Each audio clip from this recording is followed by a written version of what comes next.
Iya. Sebelum mulai pelajaran hari ini, akan kita mulai. Win.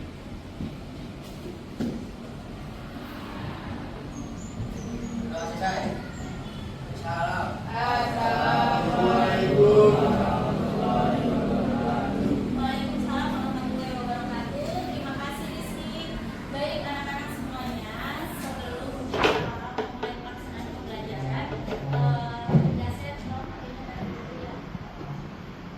Jadi ini saya mau memberikan apresiasi dulu kepada kalian karena kalian hari ini hampir semuanya hadir ke kelas melaksanakan pembelajaran seperti biasa, dan saya sangat mengapresiasi atas niatan kalian, atas motivasi kalian, karena kalian bisa menyempatkan waktu kalian untuk hadir pada pembelajaran hari ini. Baik anak-anak, kita akan membahas terkait dengan peluang dan tantangan dalam penerapan pembelajaran pendidikan Pancasila. Nah, sebelum kita mulai, saya absen dulu ya, yang sesuai dengan anggota kelompoknya yang kemarin. Jadi bagi yang tidak hadir, nanti bisa tolong dibantu kasih tahu tidak hadirannya itu karena apa, gitu ya. Gilang Darmawan untuk kelompok yang pertama. Gilang Darmawan ada Tio Agil Chandra. Oke. Asfar, Azam, Raka. Oke, udah lengkap. Terus kemudian ada Danis, iPhone, Aul, Awalia. Nama tulisannya Aul. Terus Yasen, Radi ada nggak? Radiansyah, Adila, Muhammad Rasa, sama Rizky Aditya. Nara Mazaya, Milani Fauzia. Oh, Milani pindah. Oke. AAD mana? Siapa? Syafikri ada. Kevin. Oke. Ini udah ada semua. Baik anak-anak, hari ini kita akan melanjutkan pembelajaran yang minggu kemarin sudah kita laksanakan ya. Di sini kalian ada yang membahas tentang kasus dinasti kepemimpinan, terus kemudian ada kasus KDRT, peringatan darurat, sama yang terakhir tentang kasus pembunuhan. Nah, sebelum itu kita coba review sebentar pembelajaran yang sudah kita laksanakan minggu kemarin. Coba perhatikan ya. Di sini kita akan membahas tentang peluang dan tantangan penerapan nilai-nilai Pancasila dalam kehidupan bernegara. Nah, di sini coba perhatikan terlebih dahulu gambar yang ada di sini. Pernahkah kalian melihat kejadian, mengalami atau ikut terlibat dalam kejadian tersebut? Pernah. Kejadian yang mana? Di antara tiga gambar itu yang mana?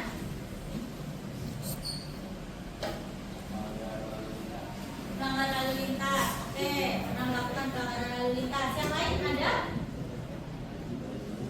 Yang lain ada? Demo. Oke, pernah demo di mana, Rizky? Oke, pernah demo. Terus yang lain? Ada? Ada nggak? Yang terakhir ini gambar tentang kekerasan. Oke, pernah melihat kejadian tersebut? Pernah di mana? Di mana? Oh, itu demo. Ya, demo pernah di kantor DPR. Terus kalau yang ini? Ayo, kasus yang ini terakhir pernah melihat kejadian seperti ini? Dari kasus-kasus yang ada di depan ini, kira-kira apakah Pancasila itu masih relevan ketika diterapkan di era globalisasi seperti saat ini? Menurut kalian gimana? Masih relevan nggak? Kalau menurut Awalia, gimana Awalia? Dari kejadian yang seperti ini, menurut kamu apakah Pancasila masih relevan jika tetap diterapkan di Indonesia dengan banyaknya kejadian-kejadian seperti pelanggaran lalu lintas, ada demo, ada kekerasan, ada pembunuhan, pencurian dan lain sebagainya. Menurut kalian gimana? Enggak. Alasannya karena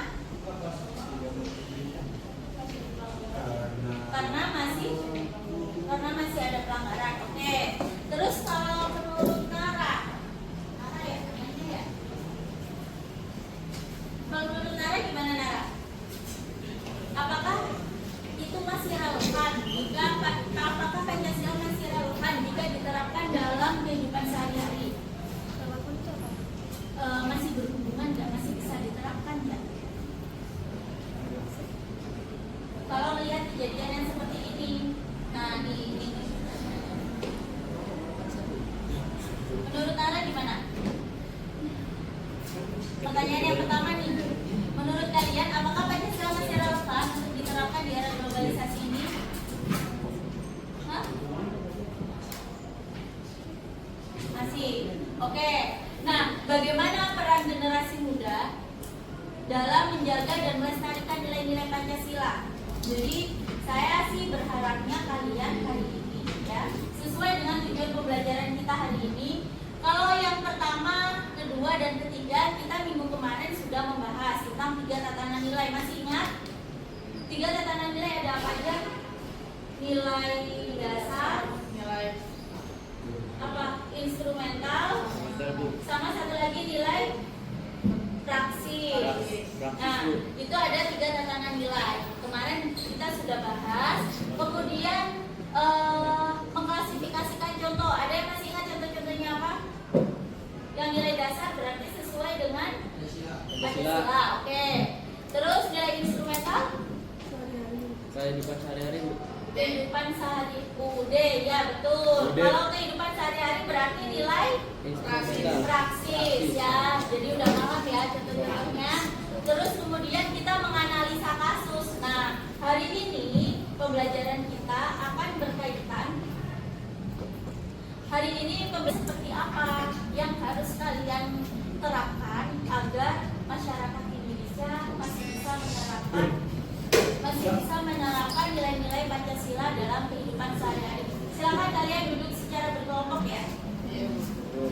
Ya, silakan langsung duduk berkelompok. Saya bagikan Nika Nurjayanti ini kertasnya. Ganis iPhone.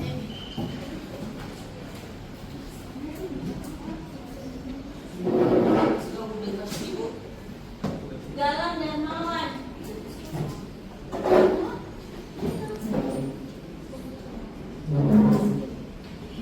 Nara Mazaya.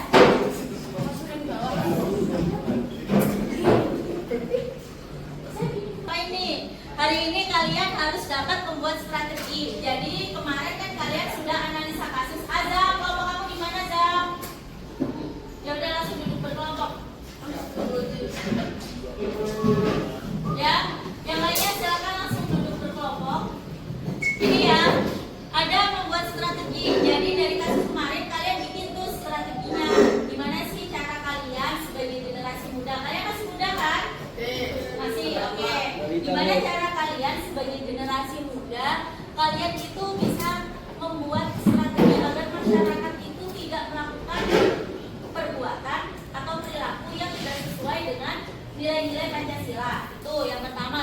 Yang kedua, saya sih berharapnya kalian bisa menciptakan sebuah produk yang bisa kalian sosialisasikan kepada orang lain terkait kita harus menerapkan nilai-nilai Pancasila dalam kehidupan sehari-hari ya, untuk cara meminimalisir agar kejadian tersebut tidak terjadi lagi. Dari sini ada yang ditanyakan? Nah, produknya apa nih? Nah, ini nih tugasnya nih, tugas kalian nih. Nah, ini kan membuat kelompok yang 1A sama B. Ini udah nggak usah kalian kerjakan karena itu sudah dikerjakan minggu kemarin. Nah, yang harus dikerjakan adalah membuat strateginya. Kalian bisa bikinnya seperti apa? Kalau misalnya kasus pembunuhan, strategi apa sih yang harus kalian lakukan ya untuk meminimalisir kejadian itu? Kemudian dari hasil penyusunan strategi itu kalian harus ini nih, membuat produk. Kalian boleh memilih, ada yang bikin podcast boleh, bikin poster juga boleh, role play juga boleh, atau infografis juga boleh. Nanti kita akan presentasikan di depan kelas. Ada yang ditanyakan? Cukup, oke, langsung dimulai ya, langsung dikerjakan. Gimana? Mau bikin podcast? Boleh. Sekarang kalau misalnya bikin podcast nih, kamu bahasnya tentang kasus pembunuhan yang kemarin. Nah, pembunuhan yang mau kamu bahas itu nanti mau kamu diskusikan dengan teman-teman yang lain.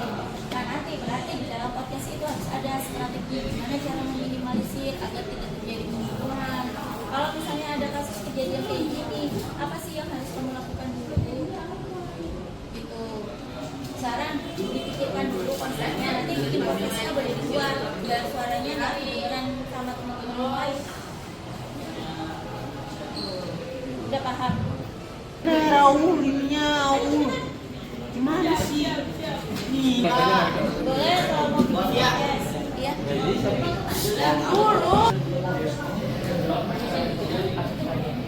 Oke, kan intinya pasti KDRT. Ini rencananya bikin apa? Infografis, ya. Nama KDRT boleh. Nah, penjelasan coba kasus KDRT itu KDRT kekerasan dalam dunia seperti apa? Itu yang pertama, ya kan? Nah, terus ini kan contoh kasusnya.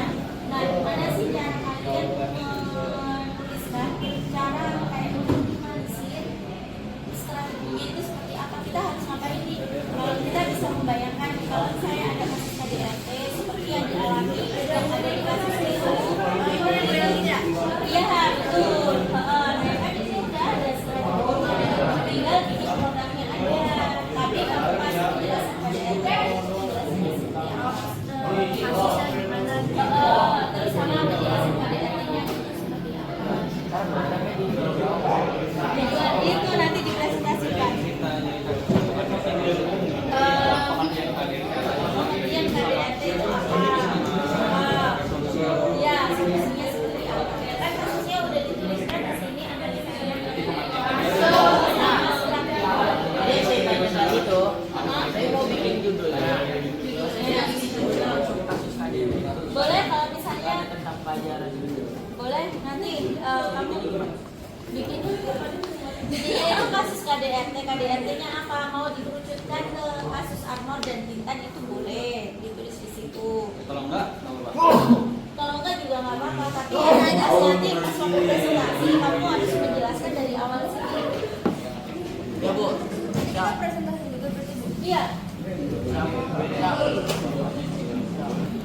Kalian bikin video di mana? Deg-degan juga nih.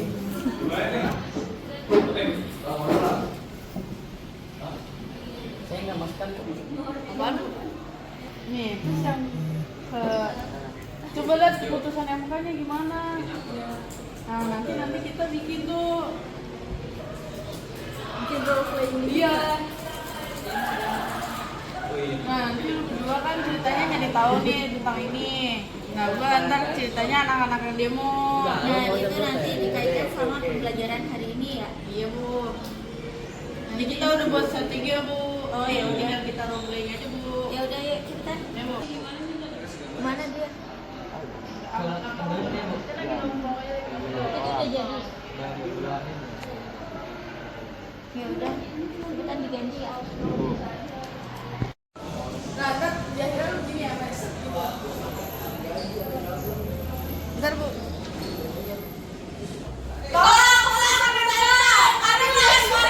Kita akan langsung melakukan presentasi bagi kelompok yang masih belum mengumpulkan. Saya masih tunggu hasilnya. Nanti bisa langsung dikumpulkan di ICF ya. Jadi untuk kegiatan selanjutnya hari ini kita langsung mempresentasikan. Nah ini kelompoknya dari kelompok Niken. Niken mana Niken? Ya Niken yuk kita langsung presentasi yuk. Silakan. Waalaikumsalam warahmatullahi wabarakatuh.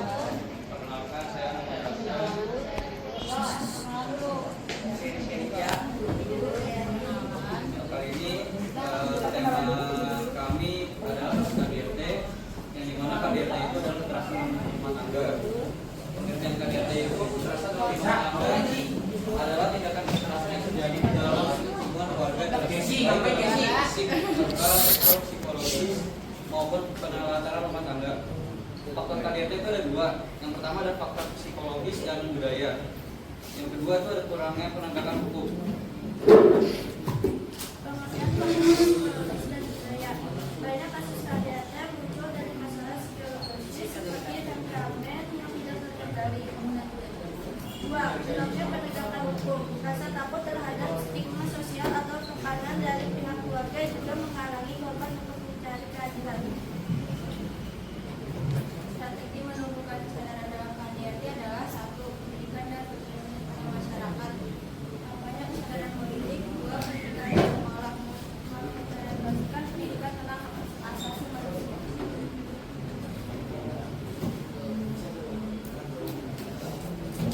Yang terakhir ada peran komunitas dan agama. 1. Komunitas peduli KDRT membangun jaringan komunitas yang peduli terhadap isu KDRT. 2. Keterlibatan tokoh agama, melibatkan tokoh agama dalam menyebarkan pesan anti kekerasan. Sekian, sebelumnya ada pertanyaan apa enggak? Ada yang ditanyakan dari kelompok-kelompok lain terkait dengan Saya, Bu. Oh iya. Ya, Cara guys. mengatasi adanya KDRT rumah tangga di seluruh Indonesia Pak. Bagaimana cara mengatasi KDRT?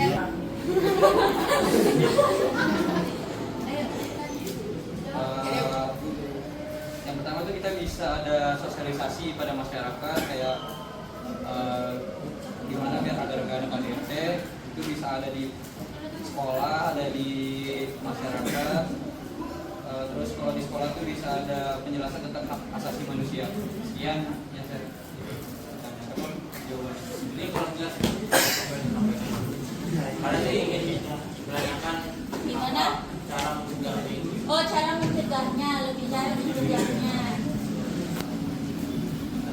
Rasha mungkin bisa ditambahkan, Rasha. Cara mencegahnya gimana, Rasha? Bisa dengan saling menghargai dan menghormati dan anggota keluarga. Jadi bisa buat mencegah.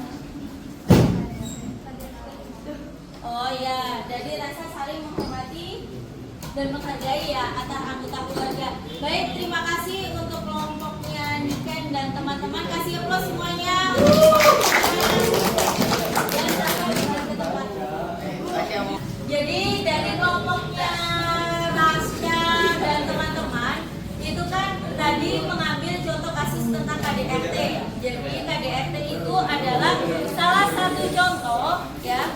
KDRT itu adalah salah satu contoh kekerasan dalam rumah tangga, perilaku yang tidak sesuai dengan nilai-nilai Pancasila. Nah, cara mencegah atau strategi yang harus dilakukan untuk meminimalisir kejadian itu adalah seperti yang tadi sudah disampaikan bahwa kita harus melakukan sosialisasi ya Bes ya tadi pertanyaannya ya. Di sini saya melakukan penguatan bahwa agar tidak terjadi kasus KDRT yang semakin banyak, maka kita harus melakukan sosialisasi dulu. Di antara anggota keluarga juga harus memiliki sikap rasa saling menghormati dan menghargai antar anggota keluarga. Itu adalah salah satu contoh atau cara gimana caranya untuk meminimalisir terjadinya kasus-kasus KDRT tersebut. Baik, terima kasih untuk kelompoknya Niken atas kerjasamanya. Selanjutnya kelompoknya dari Yaser ya, Yaser dan kawan-kawan. Silakan selanjutnya.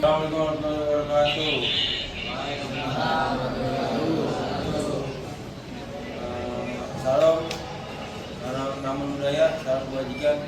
Kenalkan saya Yaser dari kelompok 3. Ya, betul. Nama saya Danis. Mas Alin Foto, saya Wadia. Saya akan mempresentasikan kasus dari keputusan MK peringatan darurat.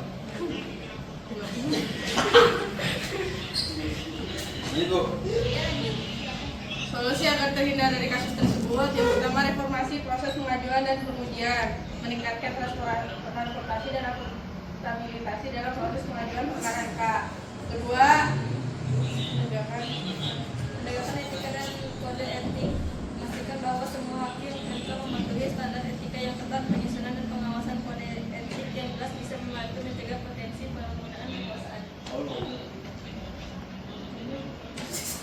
Perbaikan proses pengawasan dan evaluasi. Menyusun mekanisme pengawasan dan evaluasi terhadap putusan MK untuk menilai dampak dan revisi putusan yang diambil serta memberikan umpan balik konstruktif. Peninjauan dan perubahan UU MK, mengevaluasi dan jika perlu revisi undang-undang yang mengatur MK untuk memperbaiki keterangan dan menyesuaikan dengan kebutuhan konstitusi dan prinsip keadilan. Peningkatan kualitas hakim konstitusi, memperkuat proses hakim konstitusi dengan kriteria yang lebih ketat dan memastikan mereka memiliki latar belakang yang kuat dan dalam hukum konstitusi serta integritas yang tinggi. Selanjutnya, susunan strategi kita sebagai generasi muda agar tetap dapat melestarikan dan menjaga nilai Pancasila. Yang pertama, advokasi dan sosialisasi, mempromosikan pemahaman tentang keputusan MK terkait ambang batas pencalonan dan dampaknya terhadap demokrasi di tingkat lokal dan nasional. Ini bisa dilakukan melalui kampanye media sosial, artikel, atau diskusi di publik. Yang kedua, partisipasi dalam politik. Berpartisipasi dalam proses politik dengan cara yang konstruktif seperti menjadi pemilih yang cerdas, mengikuti perkembangan politik, dan kontribusi pada diskusi tentang peraturan pemilihan. Tiga, penerapan nilai Pancasila dalam kegiatan sehari-hari. Terapkan nilai Pancasila dalam aktivitas sehari-hari. 4. Inovasi dan teknologi. Gunakan teknologi untuk menyebarkan informasi yang benar tentang Pancasila dan putusan MK. 5. Pengawasan dan evaluasi. Pantau implementasi dan dampak dari putusan MK terkait ambang batas pencalonan. Ya, sekian jawaban. Terus hasil dari produk yang tadi dihasilkan ini ya, kita untuk Ya, anak-anak teman-teman, kita bisa saksikan video yang saya buat dengan jangka pendek. Mohon maaf bila ada kesalahan. Tolong diperhatikan lebih jelas lagi. ini tentang apa Suaranya nih? nggak ada. Yang Mana sih guys suaranya? Coba tonton aja lah.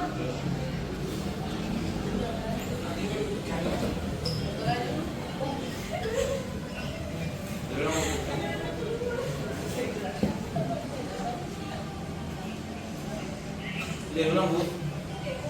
Selanjutnya kita demo nih Bu. Langsung demo Bu.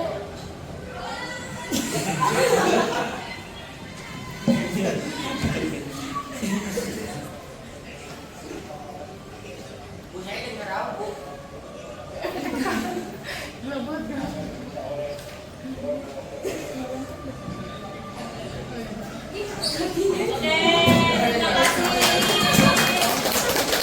Baik teman-teman Ya, semua. teman-teman, sekian dari penjelasan saya. Bila ada yang bertanya nanti bisa di luar sekolah, bisa bertanya di kamar atau di mana. Sekian dari kelompok saya. Wassalamualaikum warahmatullahi wabarakatuh.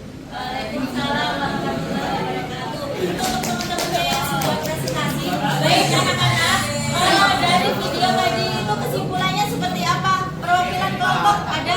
Danis maju dulu. Jangan kau lagi Berdua. Siap, sini. Kasih penjelasan terkait sama video ini. Nah, dari video ini itu sebenarnya keputusan yang salah dari masyarakatnya karena kita langsung demo. Sebenarnya yang harus kita lakuin itu musyawarah, langsung demo kayak tadi pergi yang gitu. Gimana? Terus apa sih? Main fokus sama Ayo terus apa lagi selain bermusyawarah, kalian harus ngapain dulu? Berarti kita harus mengidentifikasi Ya, dulu ya permasalahannya dulu. Permasalahannya seperti apa? Tidak langsung ambil keputusan secara berpihak. Ya. Ya baik, terima kasih untuk kelompok Danis dan teman-teman sudah membuat ini ya role play ya, Ya. contoh keputusan pengambilan keputusan yang salah. Ya. Gitu. Ya silakan duduk kembali ke tempatnya. Makasih, Baik, Bu. ya sama-sama. Baik anak-anak, karena kita sudah melaksanakan pembelajaran hari ini,